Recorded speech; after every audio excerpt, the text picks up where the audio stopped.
नमस्कार शेतकरी मित्रांनो, मी अमोल कोळी आपलं सर्वांचं स्वागत करत आहे आपल्या आवडत्या यूट्यूब चॅनल महेश ॲग्रो सेंटरमध्ये। आज आपण मलकापूर येथील कृषी उत्पन्न बाजार समिती इकडे आलो आहे। या ठिकाणी आज कांद्याचा लिलाव होणार असून आपण आवक कांद्याची पाहू शकता, किती प्रमाणामध्ये कांदा इकडे आवक होत आहे। आज सकाळपासून पाण्याचं वातावरण असून सुद्धा इकडे आता 11:30 वाजले लिलाव हा चालू आहे।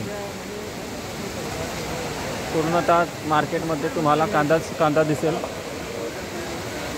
हे पाहू शकता तुम्ही। कांदा किती मोठ्या प्रमाणात आवक झालेली आहे, तरी सुद्धा पाण्याच्या अभावामुळे पाहिजे तितका कांदा अजून येऊ शकला नाही आहे।